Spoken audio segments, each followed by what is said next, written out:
Hai, Assalamualaikum.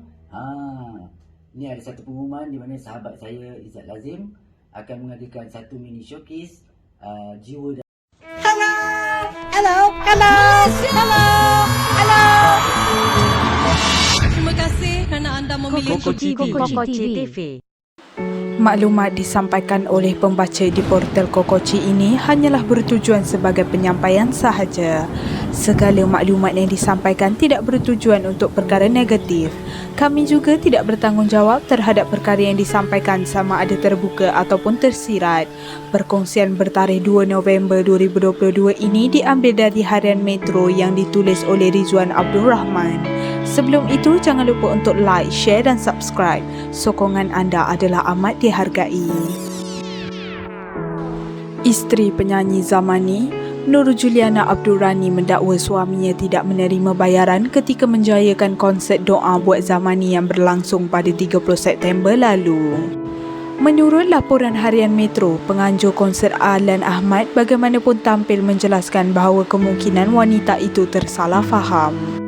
Dia mungkin tidak tahu perkara sebenar berkenaan tiket yang tidak habis dijual. Tetapi pada masa sama, penonton dilihat memenuhi tempat duduk yang disediakan. Saya anggap ini hanyalah salah faham kecil dalam satu keluarga dan tidak menyalahkan dia sepenuhnya atas apa yang berlaku. Masalah ni sepatutnya boleh diselesaikan sesama kami dan bukan membawanya keluar. Mungkin dia tertekan memikirkan keadaan suaminya yang bakal menjalani pembedahan serta pelbagai masalah lain sehingga sanggup mengeluarkan kenyataan sedemikian, kata Alan. Alan berkata kategori tempat duduk Rindiani dijual sebanyak 72 keping, Nur Kasih 214, Maria Mariana 31, Kurnia 48 dengan kutipan keseluruhan berjumlah 107. Alan berkata kategori tempat duduk Rindiani dijual sebanyak 72 keping, Nur Kasih 214, Maria Mariana 31, Kurnia 48 dengan kutipan keseluruhan berjumlah 107,120. Jumlah itu kemudiannya dicampur dengan tiket pembelian Tuanku Permaisuri Selangor menjadikan jumlah terkumpul sebanyak 116,120. Dari situ saya bayar segala kos berkaitan antaranya sewa pentas, pemuzik, artis undangan dan permit di BKL, Dewan Bandaraya Kuala Lumpur yang jumlahnya mencecah 111,485. Selepas ditolak kos itu, baki yang tinggal di tangan ialah 4,635. Itulah pendapatan yang kami dapat. Wang itu akan diberikan kepada Zamani mengikut rundingan asal 70/30. Jadi tidak benarlah kenyataan yang dia tak dapat sesen pun dari konsert terbabit. Saya masih ingat kenyataan Zamani, tak kisah jika tiada untung besar asalkan kami tidak berhutang, ujarnya.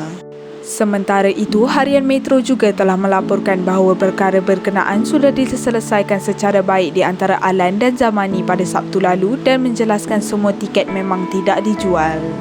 Meskipun tiket tidak laris, pihaknya mengundang ahli kelab peminat untuk menyaksikannya agar dapat memenuhkan tempat duduk yang kosong. Kita akan penuhkan supaya nampak keadaan cantik. Waktu jumpa Zamani Sabtu lalu, saya buat penjelasan dan keadaannya ketika itu okey. Dia dah jelas semuanya. Sebelum berpisah, kami bersalaman dan berperlukan. Dia kata tak mengapa, dia nak selesaikan pembedahan dan selepas itu kita mula kerja semula macam biasa. Saya tak faham kenapa perkara ini berbangkit, kata Alan lagi. Terdahulu, Juliana seolah-olah meluahkan rasa terkilan di status WhatsApp dipercayai ditujukan kepada individu tertentu. Aku ni hanya ada dia je dalam hidup aku tahu. Apa dosa dia sampai korang tergamak buat dia macam tu? Sampai sekarang dia masih percaya korang kawan dia. Lagu seminggu nak operate ni, apa niat baru nak bagi tahu benda ni semalam? Memang dia tengah down sekarang, korang happy kan? Kalau dia decide putus harapan untuk hidup atau apa-apa jadi kat dia nanti lepas operation, sumpah aku cari korang sampai lubang cacing lah. CCTV semua ada, tulisnya. Diulangi, artikel ini diambil dari artikel berkenaan. Sebagai penggemar media hiburan harus berhati-hati dalam memilih sesuatu isu. Kami tidak bertanggungjawab kerana pihak kami tidak tahu kesahihan berita yang dikeluarkan artikel berkenaan. Jangan meletakkan kepercayaan penuh dan membuat spekulasi atas perkara yang kita tidak pasti. Menghayati hiburan boleh, jangan sampai kita melibatkan diri dengan fitnah dan buka aib mereka. Ya, kejap-kejap. Nak lihat apa seterusnya? Subscribe dulu, okey? Okey, sedikit ya. Janji. Okey. 1, 2, 3. Okey, subscribe. Terima kasih. Jangan main-main dengan sumpahan mulut aku.